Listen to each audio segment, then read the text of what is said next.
Hey friend, the question I want to ask you today is, what is motivating your life? Is it fear or is it love? This question is important in almost every area of our lives, especially in our relationships, because it reminds us to come back to that grounded, creative, compassionate, responsive part of ourselves rather than being stuck on autopilot in our old survival skills. Okay, so you're probably wondering, what do I mean by being motivated by fear versus love? And what we're talking about here is, do you use love or fear-based responses in your life? Here's what I mean by this. Okay, here's an example.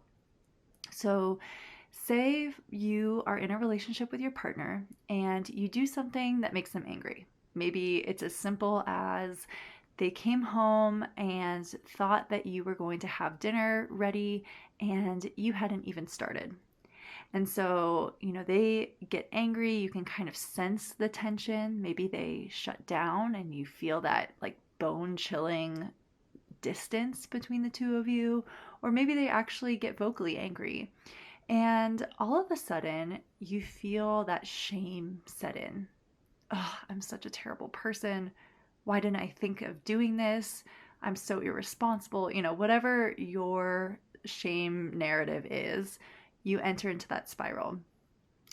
In this moment, you are faced with a choice. Okay?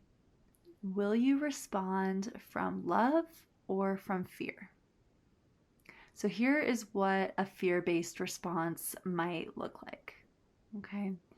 Their anger terrifies you. It reminds you of something from your childhood, and you are tempted to fall into that natural autopilot path of just using your survival skill of becoming small.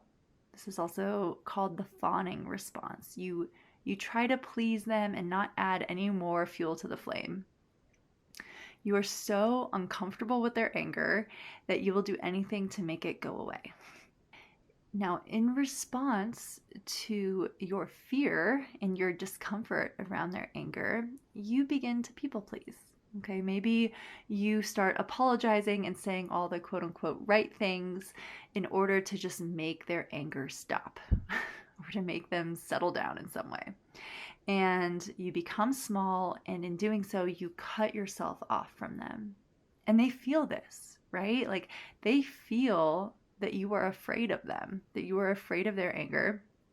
And maybe their anger does settle down. Maybe they just decide to shut themselves off from you because, well, my partner can't deal with my emotions, so I need to just not express them. You guys become more and more disconnected in that moment. Okay? You are cutting yourselves off from an opportunity to connect with each other. And you're doing this because you're trying to protect yourselves. You are uncomfortable with each other's discomfort. And so you are disconnecting in order to keep this peace that's not really peace. Okay. So your partner senses that you're afraid of their emotions, and the connection between the two of you becomes very brittle. And now you find yourself walking on eggshells around each other. Now, what if we were to turn this around and try a love-based response? What would that change? So here's an example of a love-based response, okay? Maybe you say something that sounds like, "Hun, I see that you feel forgotten. I see that you don't feel valued.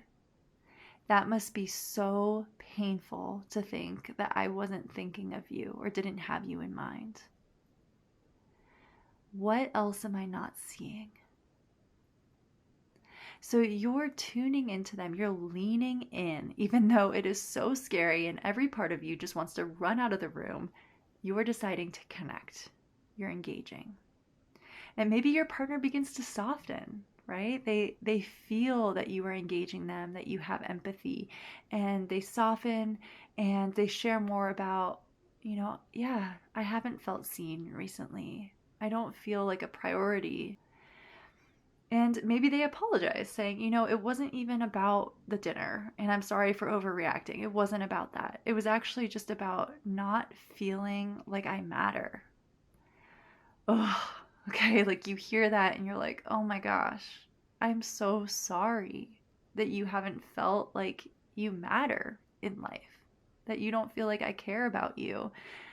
And you go on to share how maybe it's been hard for you to emotionally show up, to be available recently. Maybe there's something outside the relationship that has made it hard, or maybe there's something between the two of you. And both of you are starting to lean into each other and you're connecting more deeply, you're sharing more vulnerably, and things begin to soften. Okay, this is what a loved based response does. It takes a conflict that feels absolutely terrifying and it turns it into an opportunity to connect and build a stronger foundation for your relationship. Now, what if conflicts in your life, and maybe you want to think about a specific conflict that's shown up, maybe at work, in your relationship, maybe even within yourself? What if those conflicts were opportunities for you to practice leaning in and turning away from old survival skills? What if every time you face this conflict, you were practicing coming home to yourself, responding from a place that is grounded in actually you rather than from a, old brain, survival skill, traumatized part of you? What would that change? So, this is what a loved based response does.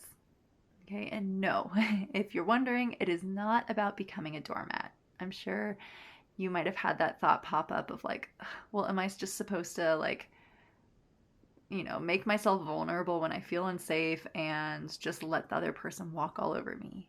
No. Okay, that is another fawn response. Becoming a doormat is people pleasing. It's a way to avoid conflict and to not advocate for yourself.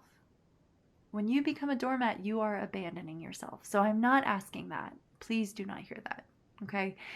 When I say to lean in and have a love based response, I'm saying to engage rather than avoid the challenge. To trust yourself enough that you have it in you. You have that creativity, you have that empathy and compassion, you have that thoughtfulness to show up well. Do you trust that? So it's about connecting and leaning in. Okay. So my challenge to you this week is to give it a try. See what happens when a challenge comes up or a conflict comes up, and instead of people pleasing or becoming small or running away, you lean in and you respond from love. See if you can lean into that challenge and just connect on a deeper level and see what it changes for you. This could change everything in your relationship, in the way that you relate with yourself. What happens when you decide to show up to life rather than run away from it? Well, friend, that is my challenge for you.